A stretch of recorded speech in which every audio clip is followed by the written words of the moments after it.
Ce n'est pas l'Esprit de Dieu venant directement du ciel, mais le Saint-Esprit demeurant dans l'Église qui doit convaincre le monde.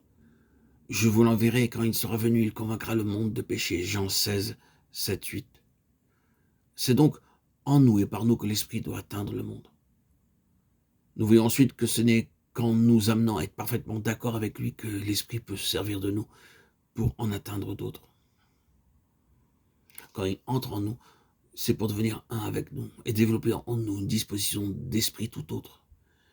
Une vie toute nouvelle, en sorte que son œuvre en nous et par nous devient ainsi notre œuvre aussi.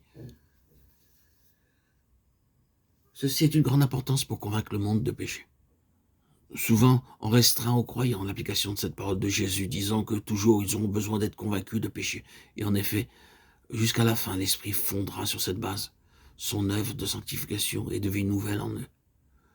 Ce n'est qu'en veillant et craignant de retomber dans le péché que l'âme se tiendra humblement cachée en Christ.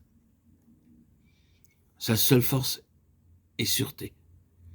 Et plus le Saint-Esprit lui communiquera la vie et la sainteté de Christ, plus aussi elle sentira la culpabilité du péché. Cependant, ces paroles signifient plus encore.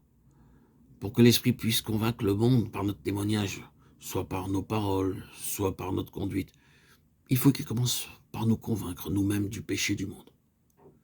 Il faut qu'il nous donne une si forte conviction de son incrédulité qui a rejeté le Sauveur, une si forte conviction que tous ces péchés viennent de ce péché-là, que nous en venions en quelque sorte à voir le péché comme l'Esprit le voit. Alors nous serons prêts à être employés par l'Esprit. D'accord avec lui, nous témoignerons contre le péché, et c'est là ce qui atteindra la conscience, ce qui convaincra le monde avec force, la force qui vient d'en nous.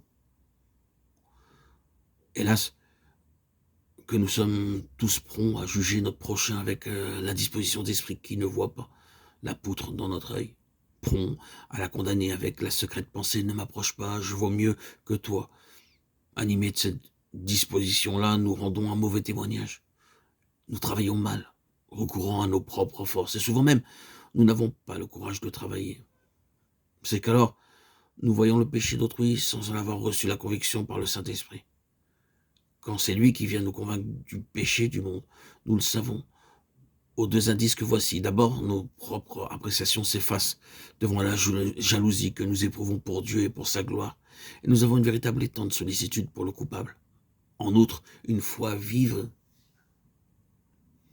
et profonde nous fait croire à la possibilité de son affranchissement.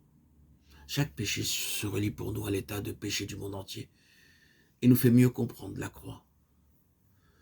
Le péché nous paraît alors indiciblement odieux, et par sa culpabilité envers Dieu et par ses redoutables conséquences pour le pécheur.